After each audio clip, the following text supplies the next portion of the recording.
வணக்கம், நான் உங்கள் மோகனா. 23/8/2025 மாலை மலர் சினிமா செய்திகள். வாங்க பார்க்கலாம். சரவணன் தோட்டத்தில் தோன்றிய திடீர் விநாயகர். இத பாருங்க.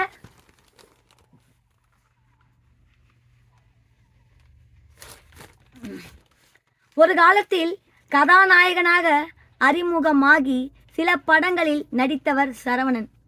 மாறுவேஷ வாய்ப்பாக அமைந்த பருத்திவீரன் படத்திற்கு பிறகு செவ்வாழை கதாபாத்திரன் வெற்றியால் பெயரை பருத்திவீரன் சரவணன் என்றானது. அதன் பிறகு ஏராளமான படங்களில் நடித்து வருகிறார்.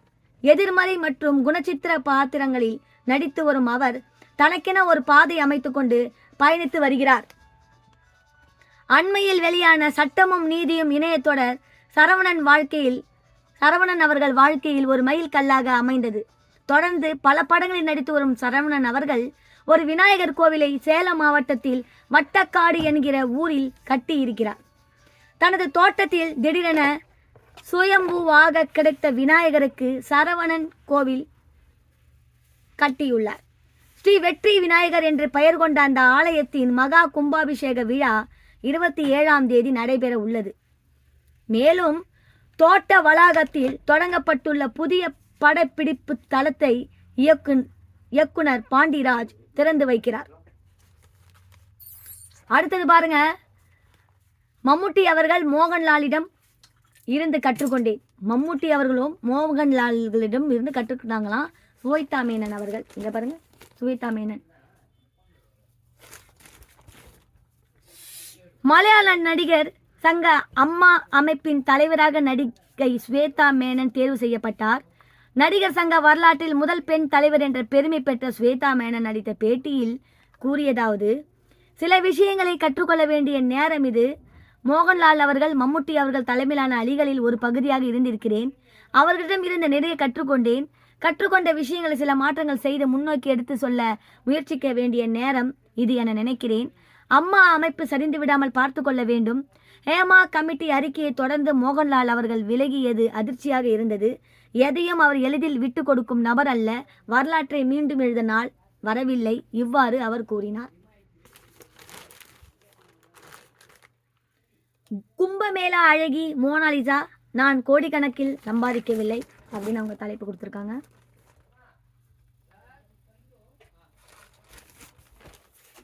உத்தரப்பிரதேசத்தில் நடந்த மகா கும்ப மேளாவில் வீதியாக பாசிமணி வெற்றி கொண்டிருந்தவர் மோனாலிசா. தனது காந்தவெளி கண்களால் இந்திய அளவில் பிரமாதமான மோனாலிசாவின் வாழ்க்கை ஒரு நாளில் முற்றிலும் மாறிவிட்டது. சமூக வலைதளங்களின் அனைத்து பக்கங்களிலும் மோனாலிசா தோற்றம் ட்ரெண்டிங் ஆனது. இதைத் தொடர்ந்து தி டைரி ஆஃப் மணிப்பூர் என்ற படத்தில் நடிகையாக அறிமுகமாகி நடித்து வருகிறார். மேலும் பல விளம்பர படங்களில் நடித்துள்ளார். OTT நிறுவனங்களில் வெப் தொடரில் அவரை நடிக்க வைப்பதற்கு போட்டி போட்டு பேச்சுவார்த்தை நடத்தி வருகின்றன.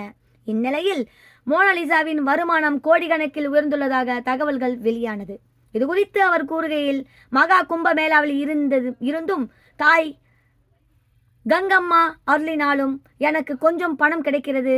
பலர் நினைப்பது போல நான் கோடிக்கணக்கில் சம்பாதிக்கவில்லை. இவ்வாறு அவர் கூறினார். அவர் கோடிக்கணக்கில் சம்பாதிக்கலன்றதை விவரமா சொல்லியிருக்கிறார். அந்த அவங்க சொல்றாங்க அந்த அக்கா. மாளவிகா மோகன் இன்ப சுற்றுலா.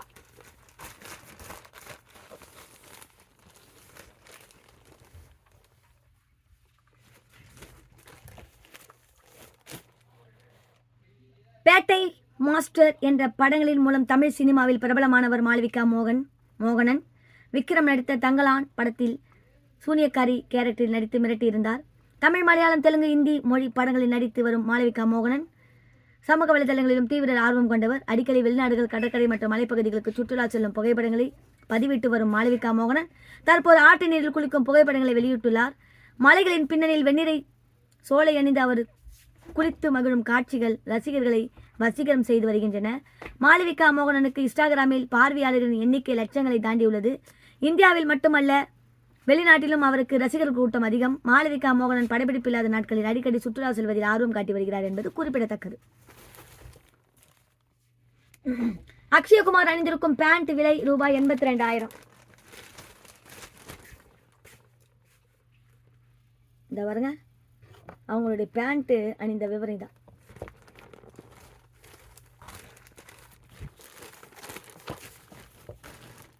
பாலிவுட் திரையுலகில் பிரபல நடிகரான அக்ஷய்குமார் இந்திய திரையுலகில் அதிக சம்பளம் பெறும் நடிகராக நிகழ்ந்து வருகிறார்.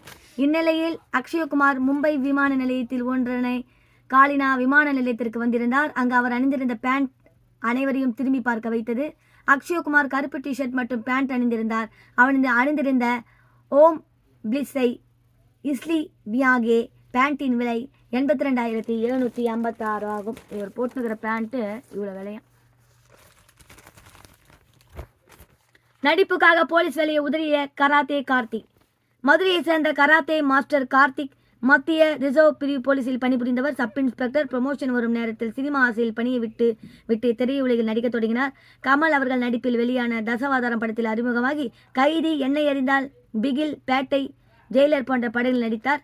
டாக்டர் படத்தில் காமெடி நிகழ்ச்சியில் கலக்கி வந்தார். கராத்தே கார்த்திக் அவர்கள் ரஜினி அவர்களுடன் கூலி படத்தில் நடித்திருந்த காட்சிகள் நல்ல வரவேற்பை பெற்றது. இது குறித்து அவர் கூறுகையில், நான் ரஜினி சார் தீவிர பக்தன். பெரிய பெரிய நடிகர்களே சூப்பர் ஸ்டாருடன் ஒரு காட்சியிலவா தோண்டிவிட மாட்டோமா என ஏங்குகையில், கூலி படத்தில் எப்படி எல்லோரும் புகழும் அளவு வாய்ப்பு கிடைத்ததை பாக்கியமாக நினைக்கிறேன். எல்லா புகழும் தலைவருக்கே, இவ்வாறு அவர் கூறினார்.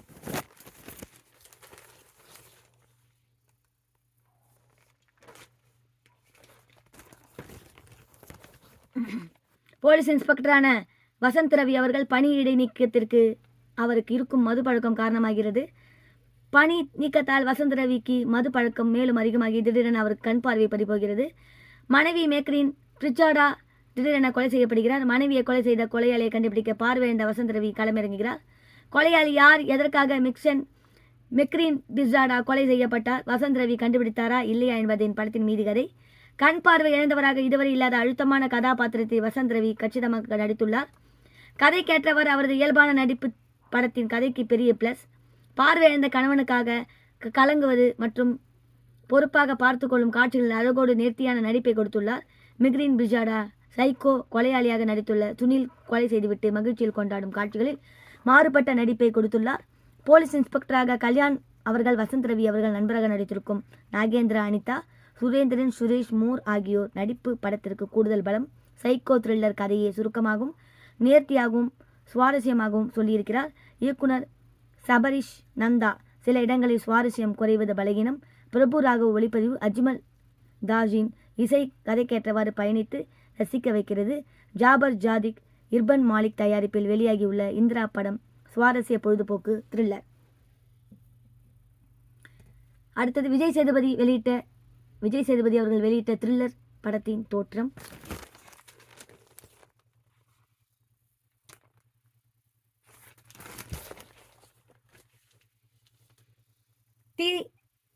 ஏசிஎம் சினிமாஸ் நிறுவனம் சார்பில் சூரியகலா சந்திரமூர்த்தி தயாரித்திருக்கும் படம் ரூம்பாய். இந்த படத்தின் மூலம் நிகில் தமிழ் சினிமாவில் கதாநாயகனாக அறிமுகமாகிறார். ஹர்ஷா கதாநாயகியாக நடித்துள்ளார். மற்றும் இமான் அண்ணாச்சி அவர்கள், பிர்லா போஸ், கார்த்து கருப்பு, சாதனா, கவிதா, விஜயன் மற்றும் கற்பகம் உட்பட பலர் நடித்துள்ளனர். சகாதேவன் அவர்கள் இசையமைத்துள்ளார். படம் பற்றிய இயக்குனர் ஜெகன் ராயன் கூறுகையில், ஏலகிரியில் உள்ள நட்சத்திர ஓட்டல் ரூம்பாயாக பணிபுரிகிறார். கதாநாயகன் சஞ்சய் அந்த ஓட்டலில் மேனேஜராக பணியாற்றும் ஜேம்ஸ் சக்காரியாக என்பவர் நாயகன் மற்றும் அவனது நண்பர்களை கான்ட்ராக்ட் முடிந்தும் மிரட்டி கொத்தடிமைகள் போல் நடத்தி வேலை வாங்கி வருகிறார். ஒரு நாள் திடீரென மேனேஜர் மர்மமான முறையில் இறந்து விடுகிறார். அதே நேரத்தில் அந்த பகுதியில் உள்ள சிறுவர் சீர்திருத்த பள்ளியில் கண்காணிப்பாளராக காணாமல் போவதற்கும் நாயகன் மற்றும் நண்பர்களுக்கும் என்ன தொடர்பு என்பதை பரபரப்பான திரைக்கதை மூலம் சொல்லியிருக்கிறோம். படத்தின் மூலம் தோற்றத்தை விஜய் சேதுபதி அவர்கள் வெளியிட்டுள்ளார். இவ்வாறு ஜெகன் ராயன் அவர்கள் கூறினார்.